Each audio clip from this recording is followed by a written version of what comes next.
Hi everyone, welcome back to this channel. So in today's tutorial, we will see how can you fix your Verizon router not working. So here are steps for your no internet, red light and quick reset. Fix 1. Check the router status light. Solid white means router is connected and is working normally. Blinking white means router is starting up or connecting. Solid red means there's no internet connection or service issue. Blinking red means router error or hardware problem. If there's no light, you need to check the power supply and the outlet. Fix 2. Restart the router. Unplug the router's power cable, wait for 30 to 60 seconds and plug it back in. Wait for several minutes for the router to fully reconnect.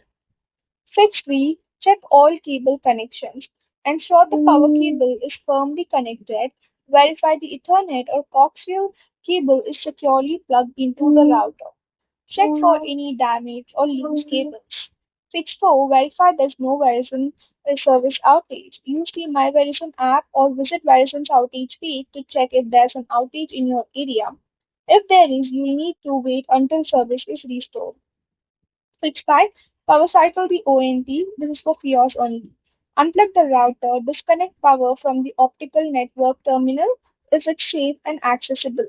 Wait for about 2 minutes and restore power to the ONT and wait until its status lights stabilize. Plug the router back in and allow it to reconnect. Step 6. Test your internet connection. Connect the computer directly to the router with an Ethernet cable. If the wired connection works but Wi-Fi doesn't, the issue is likely with the wireless settings. Fix 7. Factory reset the router. Keep the router powered on and press and hold the reset button for about 10 to 15 seconds using a paper clip. Release the button and wait for the router to restart. Reconfigure your Wi-Fi settings if necessary.